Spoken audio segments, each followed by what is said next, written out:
But in California, the law was passed in 2016 that you could have medical aid in dying. And so what happens with that is you have to have a 6-month diagnosis, you have to be 18 years of age, you have to have cognition, and you have to be able to either ingest or push something yourself. Nobody can make that happen.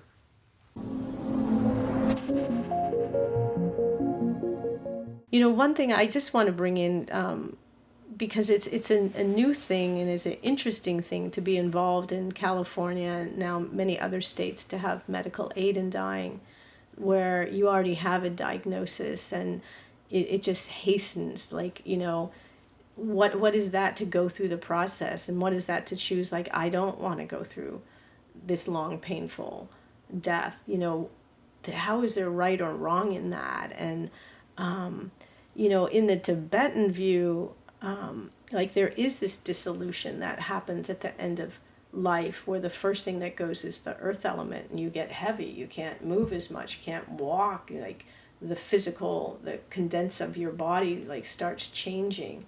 And then, you know, and there's signs with that, you start seeing mirages, it goes into water, and like, how does the water element dissolute, where you can't hold anything anymore, you know, your urine, you know, everything just, there's nothing holding your waters anymore. And then it kind of, signs of fireflies happen, and you go into fire. And you know, when my dad was dying, this interesting thing happened where his circulation was really changing, and his feet were purple, there was, you know, really cold in his feet, his stomach had a temperature, and his upper body was neutral, like.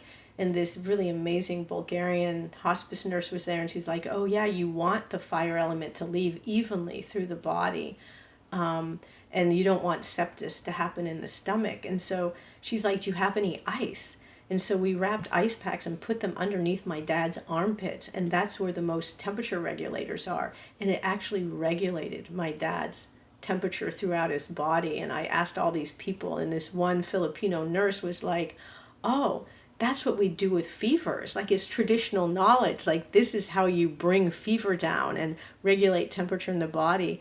And it is amazing, like, not long after somebody dies, that they're cold. Like, how does the fire element just leave the body? And then, you know, the breath leaves. And, you know, a lot of people are really afraid of the breath, and the death rattle. And, you know, but what happens as you're going into dying is your lungs stop working as well, and there's this breathing called Shane Stokes that come on, where your diaphragm starts doing the work. So it's just like, you'll have these pauses like of nothing, and then it's like and then, you know, your diaphragm will start pushing air, and then it relaxes and it stops, and so, like, that's a really, like, whoa, are they okay? And by the time you get to the death rattle, there is no pain. It's just, you know, your lungs are filling with mucus, and the water element is moving, but there's no pain involved. And at one point I saw my dad, like, his arm was out, and all of a sudden I saw this current kind of go in his arm and leave, and then it was like gone, like that system was closing down. So like, how, like, our systems are closing down in the death process. And then in the Tibetan view, what happens after the last breath, you're not really dead. There's your consciousness, things are happening inside, and there is this white substance at the top of your head that's the masculine, kind of opposite of the sperm, that comes down the central channel to your heart. And then there's a red substance, the feminine, the blood, that comes up into your heart, and then your consciousness gets encased. And then this whole practice of POA is a transference of consciousness at the time of death. Lots of people just tap the top of your head or pull a hair, and it directs the consciousness out, and there's like a sound of pet that you help push the consciousness out, and you practice helping push your consciousness out. And then, you know, then there's the tunnel. And, you know, most of the time after you die, there's this dark, vast space, and as I explained before, then the lights and the senses, and then you come into your guide. So the Tibetans have known that for a very, very long time. And so that's what's been interesting, to like have modern science and near-death experience bring people back, and for them to validate what the Tibetans have always known. Yeah, that's interesting because it seems like for a while in science, death has been a taboo also in culture. Is taboo meaning that we just put it under wraps and that's not something we want to see, that's not something we want to study. And from what you're describing is definitely in the Tibetan culture, it seems like that it's almost very scientific, actually, very curious to explore and curate, write down these elaborate stages and also their parallels with dream and sleep. So it's quite fascinating, actually. And I want to say that, like, in terms of the taboo of death and not talking to it, I would feel really grateful that one of my end-of-life doula teachers is a doctor. And, to really understand, like, to be educated in the medical field, you do everything you can to save a life. And you fail if they die. Doctors feel bad when disease takes you. And she's just talks so much about learning from her patients, and they'll do so much to, like, bring somebody back to life, and then they'll say they have a do not resuscitate order, and then they're by themselves. So here you have 7-10 people trying to save somebody from death, and then they go into this hospital room and they're by themselves, dying alone. And, like, how do we turn this around, that there's nothing wrong with death? It is this normal, sacred, amazing process, just as life. And when it is that time, how do we allow somebody to live in beauty, in love? And she's taught me a lot, like what she learned from her clients and how different now she works with people that have disease, and how do they come to terms with their life and come to terms with their death. And I think it's our culture really being able to death is okay. Death is not an emergency. Death is part of this journey that we're on. And we don't need it to come sooner than it needs to be, but when it is ready, how do we meet it with so much grace and gratitude for what our lives has been? Even the difficult things that you've had to work on. Like, how do you really take inventory? How do you really take that life review and say, what did I learn here? What insights did I get? What this one man, I always like to ask, like, what do you think you learned here? What do you think you learned here? And he said, I learned how to love. He's like, my family never said I loved you. It wasn't their culture, and his wife also came from that. And he learned how to love. And that was a medical aid situation for me that I helped. And it was the most amazing things. I just got chills. So hi for being here with me. Him and his son were just eyes locked, loving through his last breath. And I realized, like, what is it like to love somebody all the way through? I had somebody come and go, I don't know if I could do this with my boyfriend. I've had to, I lost my mother and my best friend. I don't know if I could do that again. And I was like, well, what if you think about, like, you love him? What if you could love him all the way through? And she's like, that changed everything for me. Yeah, I could do this. I could love him all the way through. I want him to know that I see him and love him. And what a spiritual act to love somebody all the way through. What a blessing it is to love somebody all the way through and honor their wishes when they're ready to go. Yeah, totally. One of the things that you had earlier brought up was assisted dying. I don't think we talked much about it, but so in India, I know that it might be also in other places that usually people at the certain point in their life, there was these 4 stages of life, and one was where you focus on spiritual aspects and go away for a while into the forest or somewhere, and the culture supported that, and then you fast till you leave the body. That's right. And of course, in more kind of spiritually evolved, if you want to use those terms, people who were more familiar with these states will actually announce that on so-and-so day, I will leave the body. This will be like spiritual masters or mastresses, for that matter of fact, and just meditate and leave. And you were giving examples of the Tibetan practices of ejection of consciousness. And so people can have that kind of mastery of dismantling the system. But anyways, one of that fasting aspect was part of the culture. And I think recently I know that there have been some protests and government trying to co-opt that, some kind of an intervention, that was a form of suicide, and there were some debates. I don't know what the conclusion was on that, but I know that now in California as well, is that legal now if you wanted to have assistance in dying? Well, so there's two ways. It is legal in every state in this country to choose to stop eating and drinking. You know, it is our choice to stop eating and drinking. And I have a dear friend of my husband's family that chose to do that. She's like, I've had a full life. She had some cognitive events, and she's like, I don't want a slow death.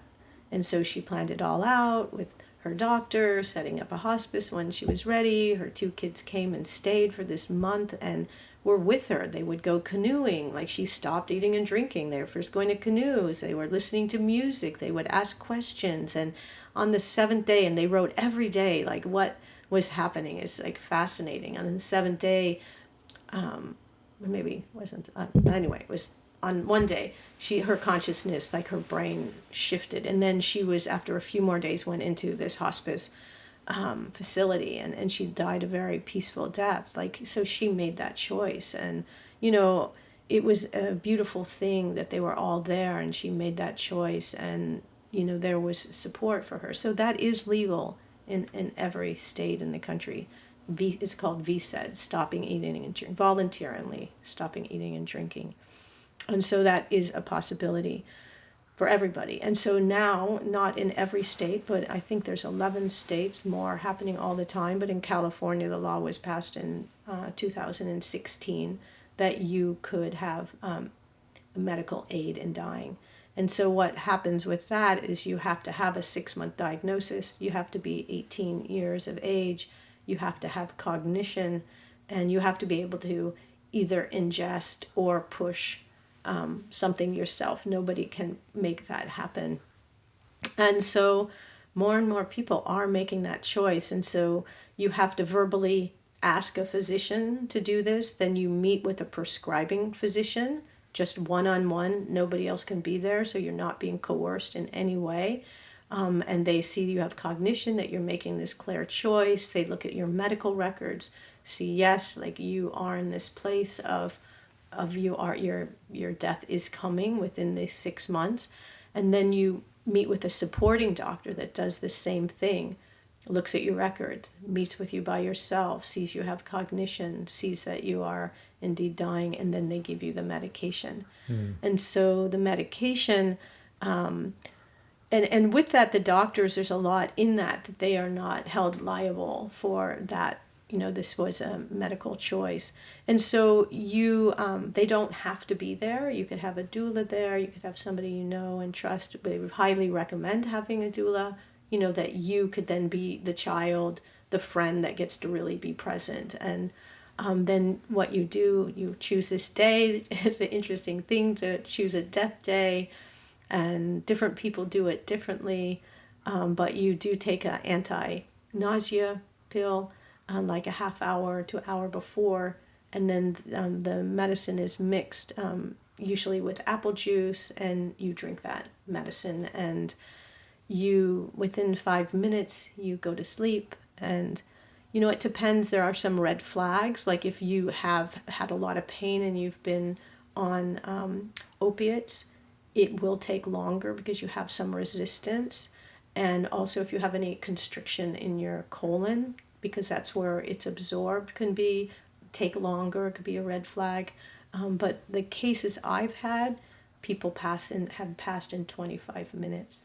It can take 3 hours. It can take longer depending on where you are in your body. And, you know, there's something about being able to die in dignity in your own terms. You are dying. It's not like you're taking your life. You're already in the death process. So, you know, people, physicians, everybody has to come to their own spiritual choice in that. But the cases I've had have been so profound, Mm. and beautiful, and they've had, but you have to come, we talked about, you have to come to deep acceptance.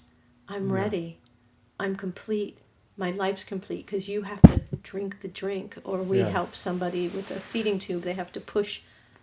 They have to be the ones to push. Yeah. You have to be the one that says, I know I'm coming to this end. I've had the life I've had. I'm making this choice. I'm already dying. I'm ready to let go, and not necessarily go through the pain process. And so I sort of have this aspiration to, have it through a fast or something. And I was sharing that with a friend once, and he said to me, he quoted like Mike Tyson of all people, of when you plan for a fight, but when you get hit in the face, the plan goes out the window. So what he was saying was, yeah, it's good to have that, but we don't know if we'll have the mental capacity, Yeah. or what kind of illness we might have Yeah. to make those No. choices. Yeah. So I guess this choice is in the moment. At least this legal case that you're mentioning, it's not that I could decide 10 years before. No. No, You, okay. you have to have a 6-month diagnosis. Okay. And with stopping eating and drinking, like all of it, you have to be really clear. Like, that's the interesting thing, is how do you become really clear, like, and have a spiritual determination. So it seems like it's more of also how life naturally unfolds, and also partly gives you that opportunity. Yeah. But I think it's very important that we have a culture that this choice becomes available, especially when you're saying that you can stop eating and dying, and that's legal. Yeah. I mean, that's even interesting that, it's who's inspecting that anyways, right? It would be interesting to live in a world where that was not legal. Could be I don't know if that there are places in this world where that happens. I You mean, will it eat. is the natural process of you dying. You stop eating, like, you Yes. stop being able to digest.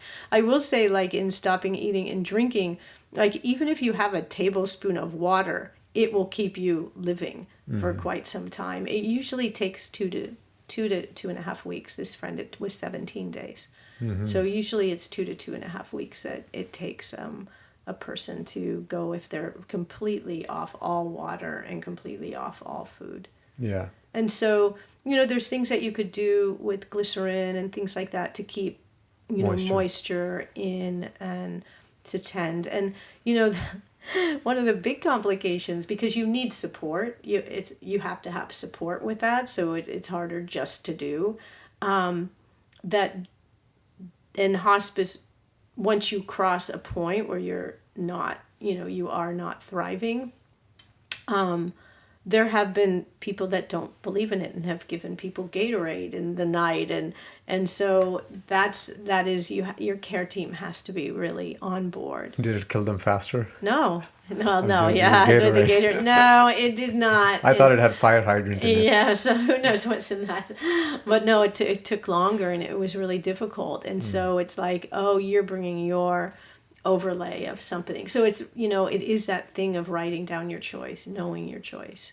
And there are, with dementia and Alzheimer's, where you don't have cognition to have medical aid, there's an addendum that you could put on your advance directive that says, if I no longer recognize my loved ones, if I no longer, I want to stop eating and drinking. Yeah. Like, and it is a legal document to say, okay, this person has really stated their wishes.